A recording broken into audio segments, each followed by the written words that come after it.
पाकिस्तान तहरीक इंसाफ ने पटिशन की थी इंट्रा पार्टी इलेक्शंस के हवाले से, उस सिलसिले में आए। तो जैसा कि आपको मालूम है कि आज पाकिस्तान तहरीक इंसाफ ने अपनी पटिशन विड्रॉ कर ली और उन्होंने ये दलील दी कि चूँकि पेशावर हाई कोर्ट में एक डबल बेंच के सामने दलाइल मुकम्मल हो चुके हैं, इसलिए वो आज अपनी ये पटिशन सुप्रीम कोर्ट से विड्रॉ कर रहे हैं। इस सिलसिले में मैं ये ज़रूर कहना चाहूँगा कि जो पेशावर हाई कोर्ट में जो पटिशन फ़ाइल की गई थी पीटीआई ने और जिस पे कल तफसीली कार्रवाई हुई, इलेक्शन कमीशन ऑफ पाकिस्तान में 14 लोगों ने कंप्लेंट फ़ाइल की थी और सबूत मुहैया किए थे। इंट्रा पार्टी इलेक्शंस के नाम पे जो फ्रॉड हुआ था उस हवाले से तमाम सबूत बशमूल वीडियो सबूत हमने दिए थे। तो जो पेशावर हाई कोर्ट में जो बहस हुई है, उन 14 में से 5 प्रिंसिपल कंप्लेनेंट्स जो हैं मेरे समेत, हमें नोटिस तक वसूल नहीं हुआ। और अगर हमें नोटिस वसूल होता तो हम यकीनन उस कार्रवाई का हिस्सा बनते और वो तमाम सबूत जो हमने इलेक्शन कमीशन ऑफ पाकिस्तान के सामने पेश किए, हम वो पेशावर हाई कोर्ट के सामने पेश करते। लेकिन मुझे अफसोस से कहना पड़ता है कि जो 5 प्रिंसिपल कंप्लेनेंट्स थे उनको नोटिस वसूल नहीं हुए और उसके बावजूद कार्रवाई हुई। इस सिलसिले में मैं आपके सामने एक और नुक्ता भी रखना चाहता हूं कि जब फॉरेन फंडिंग केस 8 साल चला था, उन 8 सालों में 200 से ज़्यादा पेशियां हुई और पाकिस्तान तहरीक इंसाफ ने 13 रिट पटिशन्स फाइल की। मुख्तलिफ बहाने कि इसको खुफिया रखा जाए, अकबर बाबर मेंबर नहीं है, इलेक्शन कमीशन का जुरिस्डिक्शन नहीं है। वो तमाम writ petitions Islamabad high court में दाखिल की गई थी। अब पाकिस्तान तहरीक इंसाफ ने इलेक्शन कमीशन के जो फैसले उनके ख़िलाफ़ पेशावर हाई कोर्ट रजू करने के जो फ़ैसला किया है, इसके बारे में मैं ये समझता हूँ कि उनका शायद कानूनी इख्तियार भी है, लेकिन इससे पहले ये रिवायत नहीं थी। और मैं ये साथ साथ ये भी ज़रूर कहना चाहूँगा कि इलेक्शन कमीशन ऑफ पाकिस्तान एक आज़ाद आइनी इदारा है। मैं समझता हूँ कि पाकिस्तान में जो इलेक्शंस की बुनियादी जिम्मेदारी है और सियासी जमातों को रेगुलेट करने की जिम्मेदारी है, वो इलेक्शन कमीशन ऑफ पाकिस्तान की है। आज बड़े अफसोस से कहना पड़ता है कि इलेक्शन कमीशन के बाजू मजबूत करने की जगह उनके बाजू जो है बांधे जा रहे हैं, उनके काम में रुकावट की जा रही है। ये उनका आईनी इख्तियार है कि वो इलेक्शन के हवाले से तमाम जो मामलात हैं उसके फैसले दें। यहाँ पाकिस्तान में यहाँ तक हुआ है कि अभी इलेक्शन कमीशन ने फैसला भी नहीं दिया और उनको फैसला करने से रोक दिया गया। हमारे हमसाया मुल्क में ये कानून है, ये उनके आइन का हिस्सा है कि वहाँ का जो इलेक्शन कमीशन है उनके अहकामात पे अदालती इंटरफेरेंस नहीं हो सकती। आज जो हमारे इलेक्ट्रल प्रोसेस है उसमें जो कन्फ्यूजन और केओस है, उसकी बड़ी वजह यही है कि इलेक्शन कमीशन ऑफ पाकिस्तान को उनके काम में रुकावट डाली जा रही है। यहाँ तक कि उनके जो फैसले हैं वो कभी और हाई कोर्ट में सिंगल बेंच में उनको चैलेंज किया जाता है, जो कि फिर सुप्रीम कोर्ट ने उस पर मुदाखलत करनी पड़ी कि इलेक्शन के अमल को ना रोका जाए। इसी तरह पेशावर हाई कोर्ट में सिंगल बेंच की तरफ से फैसले आए जिन्होंने इलेक्शन कमीशन के जो फैसले उनको चैलेंज किया। मैं ये समझता हूँ और ये बात हमने रखी भी है कि क्या ही बेहतर होता कि पेशावर हाई कोर्ट हमें भी सुनता, हमारे सबूत भी सामने रखता, क्योंकि पाकिस्तान तहरीक इंसाफ ने इंट्रा पार्टी इलेक्शंस के नाम पे पाकिस्तान के आइन की खिलाफ वर्जी की है, इलेक्शन एक्ट 2017 की खिलाफ वर्जी की है और जो पाकिस्तान के शहरी बलखुसूस पाकिस्तान तहरीक इंसाफ के मेंबरान हैं, हमारे बुनियादी आइनी हकूक़ पर डाका डाला गया।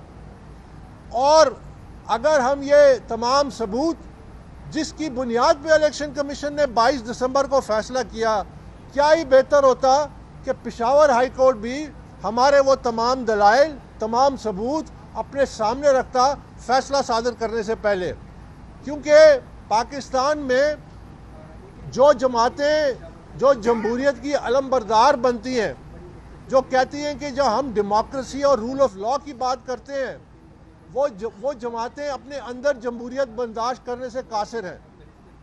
और ये जो पाकिस्तान तहरीक इंसाफ ने ये इंट्रा पार्टी इलेक्शन के नाम पे एक बंद कमरे में कंप्यूटर के सामने बैठ के एक फ्रॉड मुनक्कद किया, यहाँ तक कि जहाँ इलेक्शन का लोकेशन थी उसको खुफिया रखा गया, माँ सिवाय इसके कि पेशावर में इलेक्शन होंगे। हमने 1 दिसंबर को एक वफद के साथ पाकिस्तान तहरीक इंसाफ के मरकज़ी दफ्तर गए और ये तमाम मामलात वीडियो पे रिकॉर्डेड हैं, जो कि सबूत के तौर पे पेश किए गए इलेक्शन कमीशन में। और हम चाहते थे कि ये तमाम सबूत हम पेशावर हाई कोर्ट के सामने भी पेश करें। कि हमने 3 चीज़ें मांगी थी।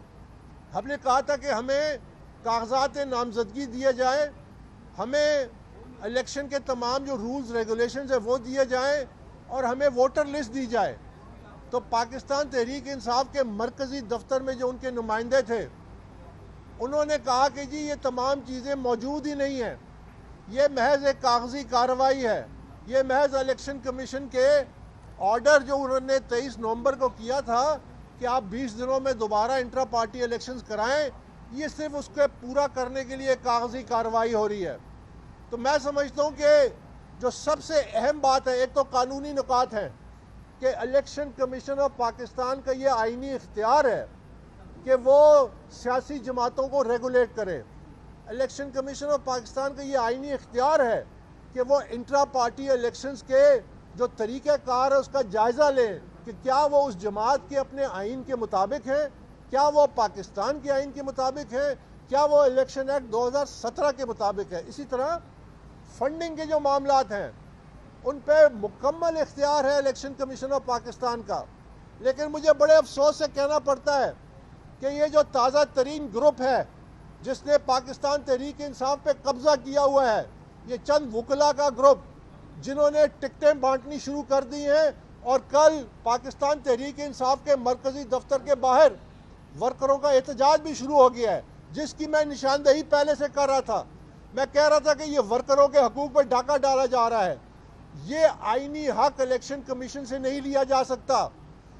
पाकिस्तान तहरीक इंसाफ के वकील इलेक्शन कमीशन में खड़े होकर कहते हैं कि पाकिस्तान तहरीक इंसाफ एक प्राइवेट एंटिटी है। मैं उनको याद दिलाना चाहता हूं कि पाकिस्तान तहरीक इंसाफ प्राइवेट एंटिटी नहीं है। ये पाकिस्तान तहरीक इंसाफ के वर्करों के खून पसीने से बनी है। ये जो वोट बैंक है, इसको कोई एक ग्रुप आके कब्जा करके अपने लिए कैश कराने के चक्कर में है कि वो किसी तरह से असेंबलियों में आ जाएं। जिनकी सियासत ख़त्म हो चुकी थी, वो आज पाकिस्तान तहरीक इंसाफ पे कब्जा करना चाहते हैं। हम इसकी हरगिज़ इजाज़त नहीं देंगे। इसी तरह पाकिस्तान तहरीक इंसाफ के वकील ने कहा कि इंट्रा पार्टी इलेक्शन जो है, ये जिस तरह लाहौर जिमखाना क्लब के इलेक्शन है उससे मुशाबत दी। आप अंदाज़ा लगाइए कि वो इसको एक कोई एलीट क्लब समझते हैं। और कल हमने ये सुना है कि ये कहा गया है कि इलेक्शन कमीशन का इख्तियार ही नहीं है कि वो इंट्रा पार्टी इलेक्शन के हवाले से कोई फैसला करे। तो अगर इलेक्शन कमीशन ऑफ पाकिस्तान महज एक डाक खाना है, तो फिर हमारे टैक्सों के करोड़ों रुपए उस इदारे पे क्यों खर्च किए जाते हैं?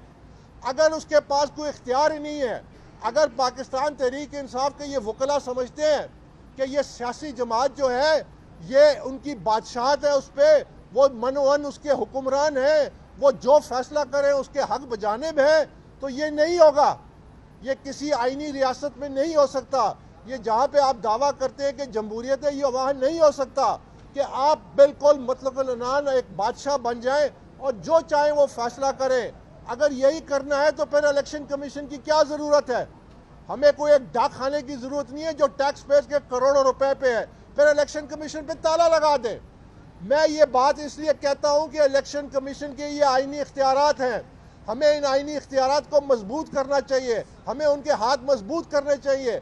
जब तक इलेक्शन कमीशन बाख्तियार नहीं होगा, पाकिस्तान में शफाफ इलेक्शन नहीं हो सकते। जिस अंदाज में पाकिस्तान तहरीक इंसाफ ने इलेक्शन कमीशन के इख्तियारात को चैलेंज किया है, अंडरमाइन किया है, ये उस आईनी इदारे को कमज़ोर करने के मुतरादिफ है। तो मेरी ये दरख्वास्त है तमाम अदालतों से कि जिस तरह हमारे हमसाए मुल्क में होता है कि वो इलेक्शन कमीशन के इख्तियारात में अदालतें मुदाखलत नहीं कर सकती, हमारी अदालतों को ये बात सामने रखनी चाहिए कि जिस अंदाज में वो इलेक्शन कमीशन के इख्तियारात में मुदाखलत कर रहे हैं, इससे एक आईनी इदारा कमज़ोर हो रहा है और उसके नतीजे हमारे लिए बहुत संजीदा हो सकते हैं, क्योंकि हमारी जो सियासत है, हमारी जो जमहूरियत है, वो दांव पे पड़ सकती है। बहुत बहुत शुक्रिया। अकबर साहब ये बताइएगा, इंट्रा पार्टी इलेक्शंस के हवाले से आपने केस भी किया हुआ था इससे पहले इलेक्शन कमीशन में। आप पीटीआई की बानी मेंबर हैं और पाकिस्तान तहरीक इंसाफ के शुरू के कारकुनान में शामिल हैं। माजी में पीटीआई की कितने इंट्रा पार्टी इलेक्शंस में आपने हिस्सा लिया है इससे पहले? इससे पहले पाकिस्तान तहरीक इंसाफ के जो 2002 में इंट्रा पार्टी इलेक्शंस हुए थे, उसमें मैंने हिस्सा लिया था। उसके बाद 2013 के जो इंट्रा पार्टी इलेक्शंस थे, उस पर मैंने इलेक्शन कमीशन ऑफ पाकिस्तान में एक दरख्वास्त दी थी कि वो इलेक्शन शफाफ नहीं हो रहे, जिसको बाद में जस्टिस वजीउद्दीन के तहत एक कमीशन बना। उन्होंने मेरे इल्ज़ामात और दीगर इल्ज़ामात साबित हुए कि वो मैनिपुलेटेड और रिग्ड इलेक्शंस थे। उसके बाद एक नया इलेक्शन कमीशन बना पीटीआई का, जिसको तस्नीम नूरानी साहब हेड करते थे। उन्होंने जब ये वज़ा किया कि तमाम कवायद और ज़वाबित एक शफाफ इलेक्शन के लिए, तो उन पर दबाव डाला गया पीटीआई की लीडरशिप से, जिसके नतीजे में पूरे इलेक्शन कमीशन ने इस्तीफ़ा दिया। तो ये जंग बड़ी लंबी है, बड़ी पुरानी है, और ये जंग इसलिए है कि पाकिस्तान तहरीक इंसाफ को रोल मॉडल बनना था, पाकिस्तान तहरीक इंसाफ को एक इदारा बनना था। पाकिस्तान तहरीक इंसाफ वर्करों की जमात है। वर्करों को जो जमात कहती है कि हमें लेवल प्लेइंग फील्ड चाहिए, वो अपने वर्करों को क्यों नहीं लेवल प्लेइंग फील्ड देती? वो मुझ जैसे फाउंडिंग मेंबर को कागजात नामजदगी देने से क्यों कासिर है? वो मुझ जैसे फाउंडिंग मेंबर को इलेक्शन के कवायद और ज़वाबित देने से क्यों कासिर है? वो मुझ जैसे फाउंडिंग मेंबर को जो इलेक्शंस की बुनियादी तकाजा होते हैं कि वोटर लिस्ट होती है, वो देने से क्यों कासिर है? इसलिए कि वो जमहूरियत पे यकीन नहीं रखते।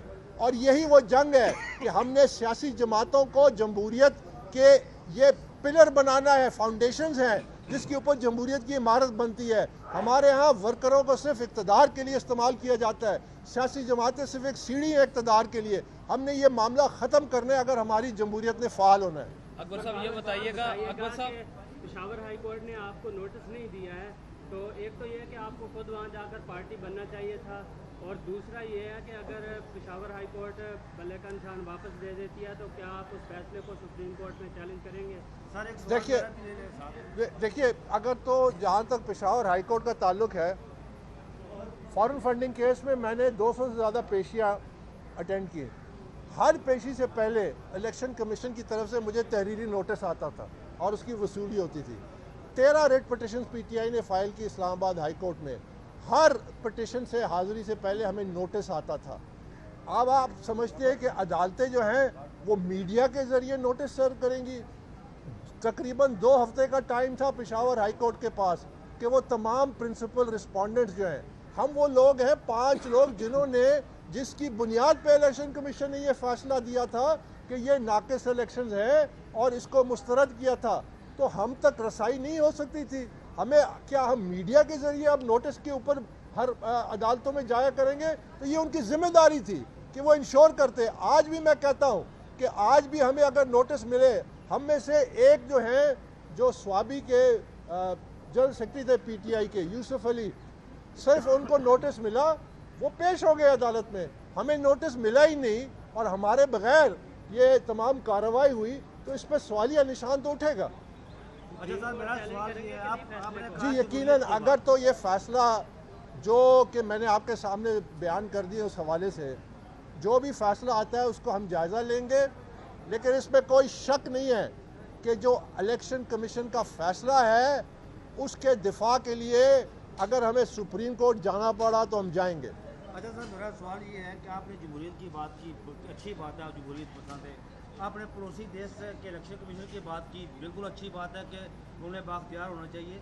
लेकिन सर, जब पंजाब और खैबर पख्तूनख्वा के इंतखाबात की बारी आई, हमारे इलेक्शन कमीशन ने इंतखाबात नहीं करवाए। पड़ोसी देश में अगर हिंदुस्तान की आपने बात की तो वहाँ 90 की दायरे में TN शिस्तान एक ऐसा चीफ इलेक्शन कमिश्नर आया जो ब्यूरोक्रेट था, जो जिसने उस अदारे को बाख्तियार बनाया। बेशक। यहाँ पर जो कुछ हुआ, ये पिछले अरसे में खैबर पख्तूनख्वा पंजाब के हवाले से जो कुछ हुआ, इस पर आपने बात नहीं उठाई और आप जमहूरियत के दावेदार के चैंपियन होने की बात कर रहे हैं सर। इसी में ऐड कर लें सर एक सवाल। पंजाब KP के सब जगह PTI के ऊपर काफ़ी मुश्किलात आई। उस वक्त आप बिल्कुल सामने नहीं आए और इमरान खान साहब अब जेल के अंदर हैं। अब आप पार्टी को जो है वो इल्ज़ाम लगाया जाता है पर कि आप पार्टी को हथियाना चाहते हैं। आपके पास अब मौका है कि आप पार्टी को अपने कंट्रोल में लेकर आएँ और अपनी मर्ज़ी से चलाएँ। दूसरा, आपकी पार्टी रुकनीत जो है पाकिस्तान तहरीक इंसाफ ने कैंसिल कर दी है, तो उसके बाद आपकी ये सारे दावे जो है उसकी क्या हैसियत है? आपने 3 सवाल किए। सबसे पहले मेरी रुकनीत का जो मामला है, ये हमारा अलमिया है कि एक सियासी जमात जो कहती है कि हम आइन और कानून के पासदारान हैं, जब वो ये बात करते हैं मेरी मेंबरशिप के हवाले से, वो ये भूल जाते हैं कि इलेक्शन कमीशन के 2 तहरीरी फ़ैसले हैं, मई 2017 और मई 30 2018 में, और जुलाई 2018 में इस्लामाबाद हाई कोर्ट के सिंगल बेंच का फ़ैसला है, और फिर उसके बाद डबल बेंच का फ़ैसला है, और फिर उसके बाद सुप्रीम कोर्ट के फ़ैसले में मेरी मेंबरशिप के हवाले से लिखा हुआ है। ये तमाम दस्तावेज़ात तहरीरी तौर पे मौजूद हैं कि अकबर एस बाबर आज भी पाकिस्तान तहरीक इंसाफ का मेंबर है। तो जो लोग ये कहते हैं कि मेंबर नहीं हूँ, वो कंटेम्प्ट ऑफ कोर्ट में जाते हैं, वो इसके ख़िलाफ़। और मैं मीडिया से भी ये दरख्वास्त करता हूँ कि ये तमाम तहरीरी फ़ैसले हैं, इसको एक नज़र ज़रूर देख लिया करें। जहाँ तक पार्टी पे बुरा वक्त का ताल्लुक़ है और उनके साथ जो हो रहा है, मैं उस हवाले से पहले भी बात कर चुका हूँ कि देखिए, मेरी हमदर्दियाँ हैं जिसके साथ ज़्यादती होती है। मैं कभी भी किसी जुल्म और उसके हक़ में कभी भी ना था ना होऊंगा। लेकिन मैं एक बात ज़रूर आपके सामने कहना चाहता हूँ कि 3.5 साल पाकिस्तान तहरीक इंसाफ की हुकूमत थी, 3.5 साल इमरान खान पाकिस्तान तहरीक इंसाफ के वज़ीर आज़म थे। मैं समझता हूँ कि उस दौर में जो जुल्म हुआ, उस दौर में जो फिरौनियत का दौर था, मैं उसका विक्टिम था। मुझ पे जाली केसेस बनाए गए, मुझ पे कातलाना हमले की धमकियां दी गई, मेरे घर के बाहर फायरिंग की गई, मुझ पे दबाव डाला गया कि ये फॉरेन फंडिंग केस विड्रॉ करें, और किसने नहीं दबाव डाला। मैं उस वक्त आपके सामने खड़े होके मैंने बर्दाश्त किया। मैंने कभी भी इन तमाम तफसीरात मैं मजाज अथॉरिटी के सामने रिकॉर्ड में लाता था। याद रखिए, ये बड़ी तकलीफदेह बात है जो मैं कहने जा रहा हूँ। याद रखिए कि जालिम जब जुल्म करता है तो बराबर का जुल्म का हकदार है। ये हमारा कुरान मजीद कहता है, ये अल्लाह का कानून लागू होता ही होता है। आपको मौका मिला था 3.5 साल के आप अपने मुखालफिन के साथ इंसानियत के साथ सलूक करते, आप उन पर जुल्म ना करते, आप उनके साथ ज्यादती ना करते। अगर आज आपके साथ ज्यादती होती तो मैं भी साथ खड़ा होता। ये अल्लाह का कानून है जो लागू हो रहा है, इसमें मेरा और आपका कोई हमारी जिम्मेदारी नहीं है, न मैं उसका हिस्सा हूँ। और मैं हमेशा से जुल्म के ख़िलाफ़ आवाज़ बुलंद की है। मैंने टीवी पे आके कहा है कि मैं पाकिस्तान तहरीक इंसाफ का दिफा करूँगा कहीं ज़्यादती होती है। लेकिन जब पाकिस्तान तहरीक इंसाफ आज फिर जब वो अपने वर्करों के बुनियादी आइनी हकूक़ पर डाका डालती है, जब वो इंट्रा पार्टी इलेक्शन के नाम पे एक ढोंग रचाती है, तो क्या मैं उसके सामने खड़ा होता हूँ और मुकाबला करता हूँ? तो क्या ये जायज़ नहीं है? आज PTI के वर्कर क्यों मरकज़ी दफ्तर के बाहर मुजाहरा कर रहे हैं कि टिकटों में बंदर बांट हो रही है और मेरिट कोई नहीं है? ये इसी चीज़ का नतीजा है। ये अवेयरनेस आज पाकिस्तान की तारीख में पहली दफ़ा इंट्रा पार्टी इलेक्शंस की अहमियत सामने आई है कि इंट्रा पार्टी इलेक्शन शफाफ, और शफाफ कौमी इलेक्शन लाजिम और मुलजूम है।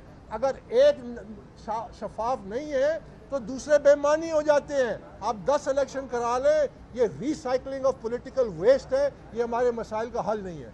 आपने फरमा की जो बात की है सर, यही तो नून लीग वालों का बयानिया जो आप बयान कर रहे हैं कि दुश्मनी के साथ ऐसा करेंगे तो फिर वैसा ही होगा।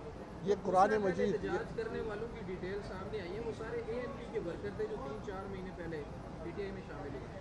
नहीं, अब तफसीलात में जा रहे हैं। मैं उनको जानता हूँ पर्सनली, वो पीटीआई के उनमें से कई जेन्युइन वर्कर हैं जो पीटीआई के उम्मीदवार भी रहे हैं।